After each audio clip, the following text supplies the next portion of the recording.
Ladies and gentlemen, boys and girls of all ages, we are live from Las Vegas with the clutch gene himself, Cody Shoemaker. Cody, how do you feel after that clutch 230 to make the bracket?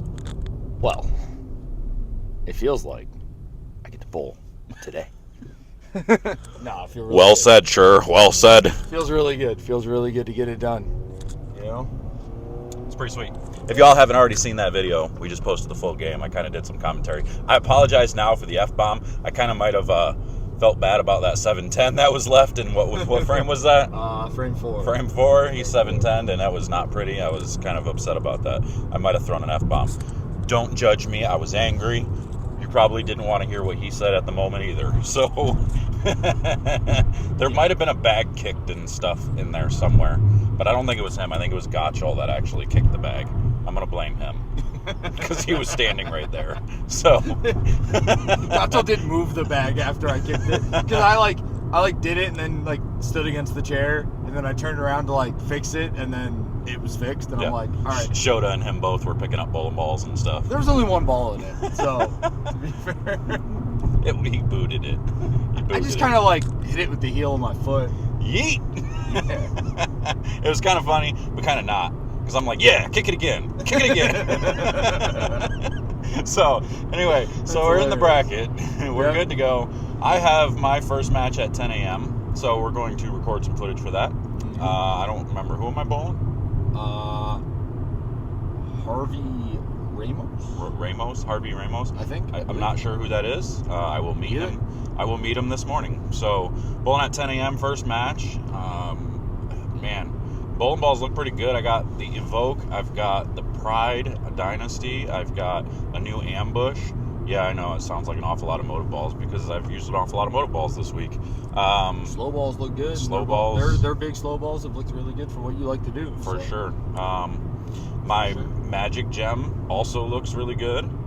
As I went left, I have a nuclear forge for when they start to break down a little bit. That was got some surface that looks good, and then I have my harsh reality that's got lane shine on it that looks really good. What I finished the block out yesterday, bowled 250 at the end last night in my block, or yesterday morning during my block. So I felt pretty good. I bowled 130 over that block to get to 335, and then we came back for Cody's block, and we knew it was going to be. I said probably about 210. It ended up about, what did it end up, 222? Yeah. So going into that last game, I knew the number was 212 already, and then we found out that Wahlberg bowled, or what is that his name? I don't remember.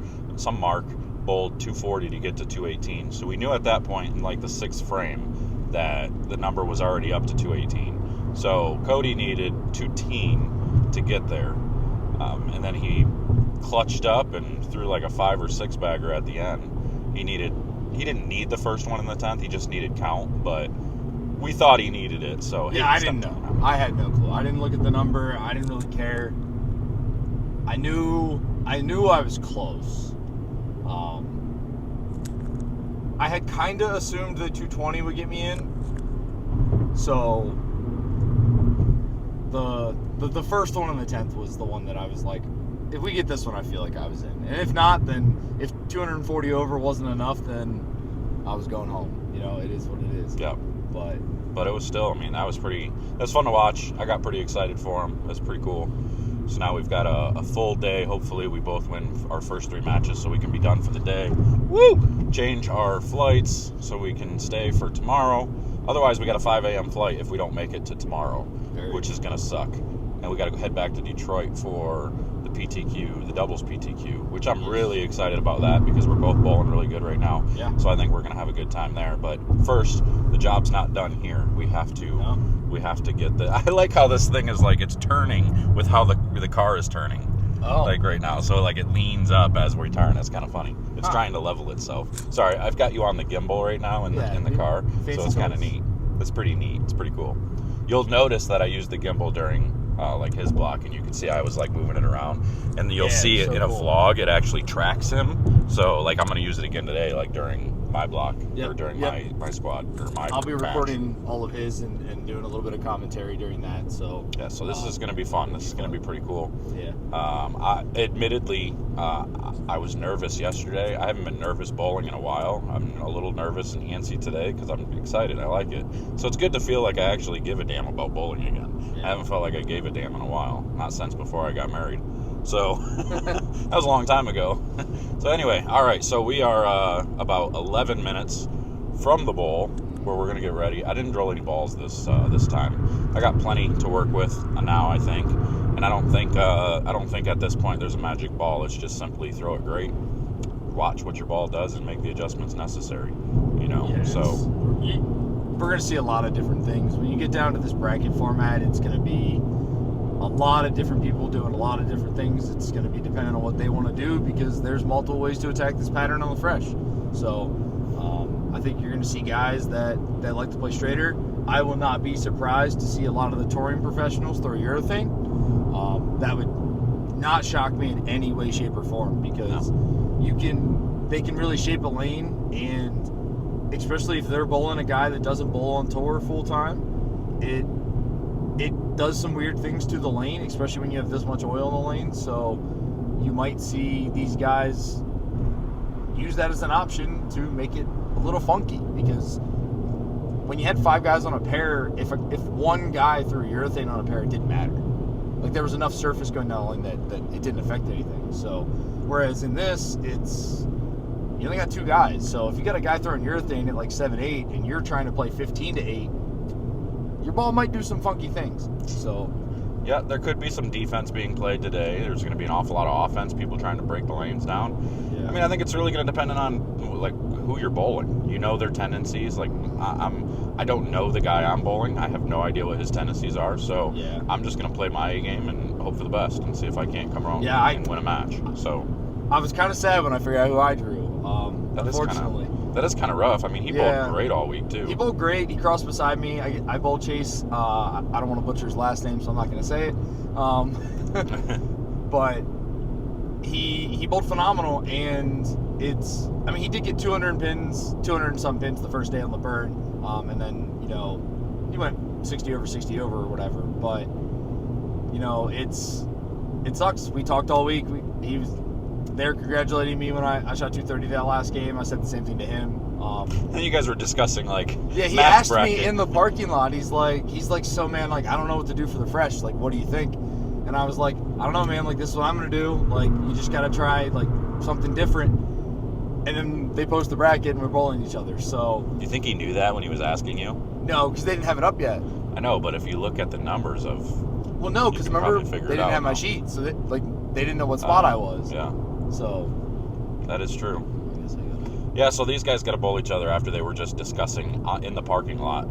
You can do it this way or you can do it that way to try to make them good for you or make them worse for them. Yeah, I literally told him, I was like, yeah, you could throw 360 grid at 10 and make them impossible for people, and then now we got to bowl each other. So now it's do I want to throw 360 grid to make them impossible? Because he did play left of you. His rev rate's significantly higher, so. Yeah, his rev rate's higher.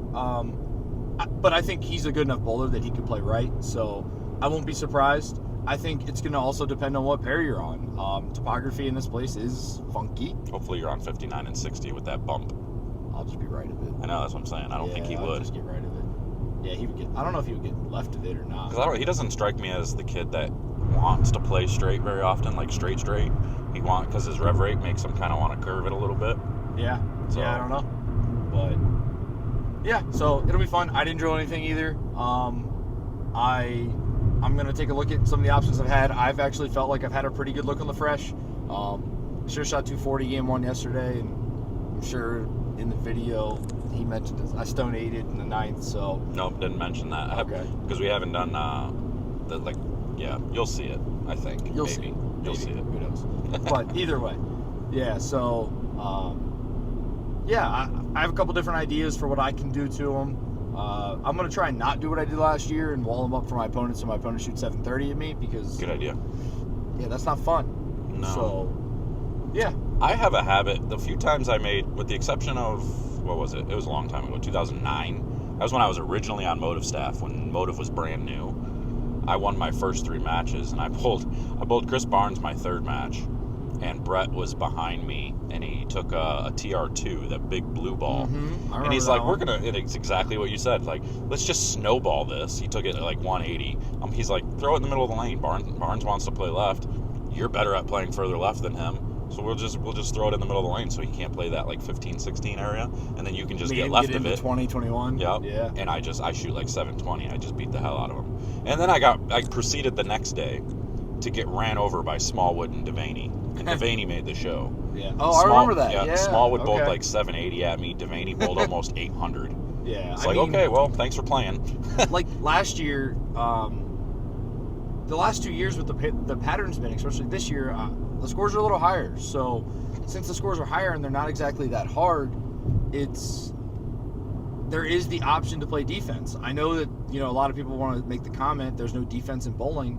Well, when the scores are high, there is. Because if everybody in the building has the ability to shoot 250 on the fresh, then you have to be able to make it that you're the only one that can shoot 250 on that pair. So there's a ton of different options. The RPI, obviously I didn't bowl this year, but last year was a good example. They were so easy that you didn't have to break down a pair to make it easier for yourself. So guys were throwing plastic up the left side against lefties. They were throwing 500 grit in the middle of the lane against righties that wanted to get left. It's those types of things. So you've got to do whatever you feel like gives you the best chance to win. I know some guys like Prather and them, he'll make them 2 lanes completely different because if he's bowling a guy that he thinks he can throw better shots than, and he wants to make it a shot-making contest, he says, okay, I'm going to make the left lane hook a ton and the right lane not hook, and I'm just going to be smarter than you. So there's so many different ways to attack it, and it's not just about, get lined up and bowl. There's a lot more to it than that, and you guys will see that. I'm not saying that won't be some matches, but I can guarantee the touring guys that are going out into this bracket are not going into it thinking, I'm just going to throw surface at 4, 5, 6 and make them hook and make them easy. That's because everybody can strike. Mm-hmm. So, I mean, and they are easier. I mean, they're not easy by any means. I mean, this is the highest cut in the last. I mean, 6 what or would you 7 say? years. I mean, it's still okay. So let's take a 230 average league bowler coming out here and bowling on this. What are they gonna average? 180 maybe. I would say 180. Yeah. 180. A little higher than a typical. If they're a sport good pattern, spare maybe. shooter, they might be like. They might get to 185, 190. Yeah. So just think of your best league bowler in league coming out here and bowling the Masters is not going to average 200. I promise you. It's probably just not going to happen unless they're an actual good bowler, which, let's be honest, a lot of league bowlers really, they're not. They just don't understand the difference between these patterns and Yeah, what I they mean, we're bowl bowling on 10 more mils than what your average league pattern is. Right. So a lot of guys don't. Their ball would do things they have no clue what their ball would be doing. So Lots of big 4s and 2 8-10s. Yeah. So yeah. and Which, then they I mean, have there quicker balls. There were plenty of people out here. I mean, we had 460 bowlers this year. So Yeah, I don't know. It was crazy. yeah. But yeah, we're at the bowling center, so we're gonna go in and we're gonna get ready to rock and roll, and we'll give you a heads up later on what happened. So okay. Make sure you check out the videos. You're gonna get probably, I would say, a vlog from both of these matches. So he bowls at 10 a.m. I bowl at 12:30. So keep an eye out. Bunch of content coming. Gotcha. Subscribe, comment, like. We'll see you guys later. See ya.